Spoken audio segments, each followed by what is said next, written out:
One in this area that I'm aware of has done one yet, and it's called the Distinguished. Hi. Hi, how are you? I'm Ted. Nice to meet you. This is Howard. Hi. Hi. Hello. Thank you. That's just started. Yeah, you said it. Thank you. Yeah. So this project is called a Distinguished Toastmaster Capstone Project.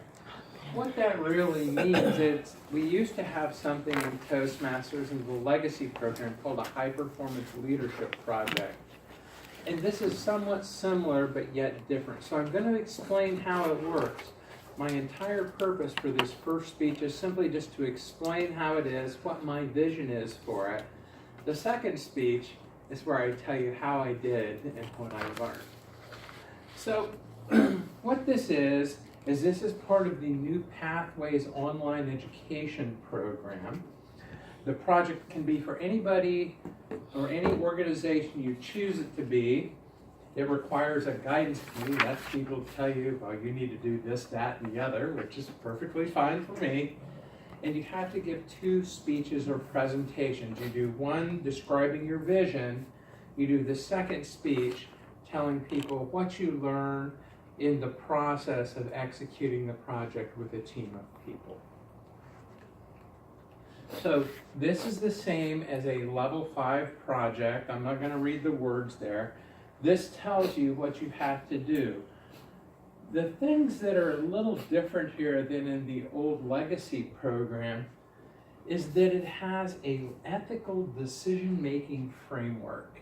So if you come to an issue or in the road where there's something that requires ethics, they have a form that you go through to kind of help figure out what the right answer is.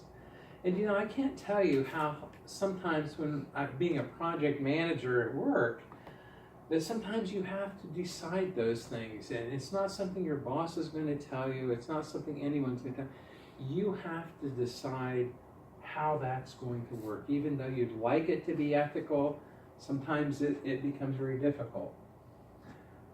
360-degree evaluations. So everybody I work with on this gets to evaluate me, whether it's somebody who is timing the speech contest or somebody that I'm running the speech contest for.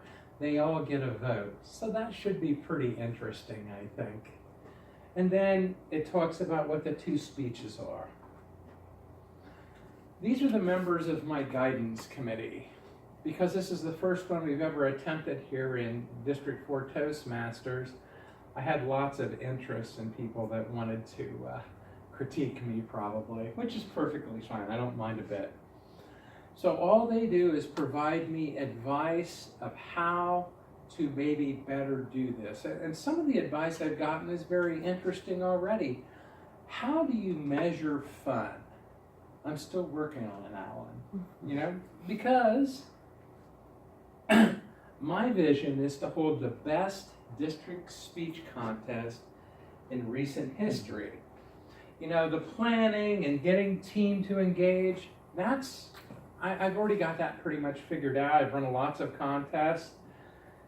Making it fun from the briefings to the completion of the project, I have some ideas of how I'm going to make that work. And then I've got all of the 2 chief judges, the 2 Toastmasters, and all the functionaries are all on board, no problem. Hey Steve, how are you? And the hard part is going to be, how do we measure the success of the event? So my perspective on that is I've actually looked at done a lot of web searching for how do you measure entertainment? Because in effect, that's what a speech contest is.